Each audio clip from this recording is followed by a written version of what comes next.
I'm not sure how I started making this fabric that's painted, but I'm really glad I did, and I wanted to show how I made it. I use metallic fabric paints, and it's actually a great way to use up paints that might be drying up. So I'm going to jump right in here.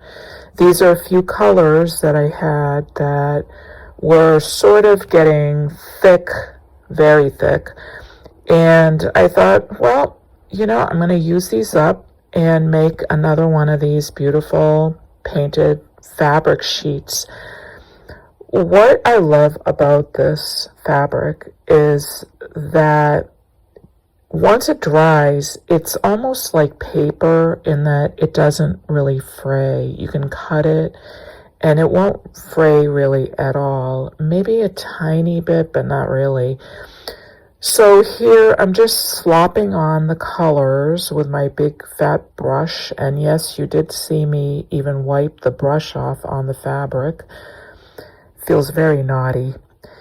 And I'm folding up the fabric, and then I just crush it and twist it. And what I'm trying to do is to get the fabric to soak through to the back side. In addition to that, I'm trying to combine the colors so that they kind of look like tie-dye, which they do already. So I just refolded it a different way to combine the colors in a different way. And again, I'm crushing it and folding it up and then opening it up. And now usually the part that needs the most work are the edges. I don't put the paint on the edges, and so they usually have some white on them, and I'm folding them into the center, and I'm gonna just crush up the fabric again and hope that that soaks through to those edges. But I may have to go back with a paintbrush, which is fine too. So just unfolding it here, and then I want to get the opposite ends, the edges on the opposite ends also folded in, because they have some white on them too. Isn't that beautiful? Looks so pretty already.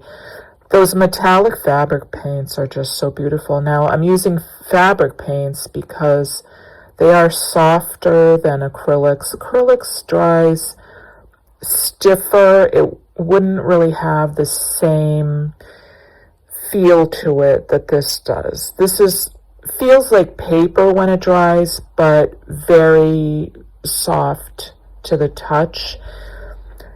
And so I'm just putting a little paint on the edges here that did not soak through when I folded it into the center. Just getting all the paint off of my brush, actually, and putting it on the edges here.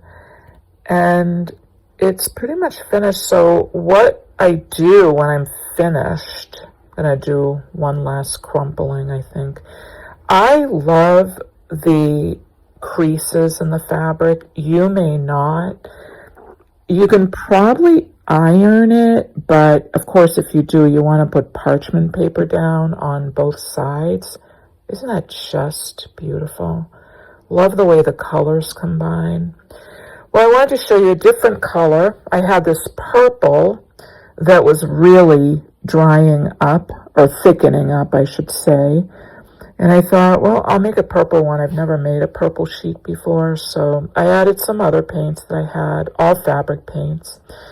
And then I'm just going to do the same thing, crumple it up and twist it. And, there's so many uses for this. I use it on the crown that I show in another video. I use it to make the little battery envelope and then to cover up the wiring. But you could really use it even to make cards. It's just so pretty, and you can cut it into shapes if you want. So here they are all dry. I hung them on my shower curtain, and actually they were just there for a couple hours and they were pretty dry, but I'd leave it for 24 hours.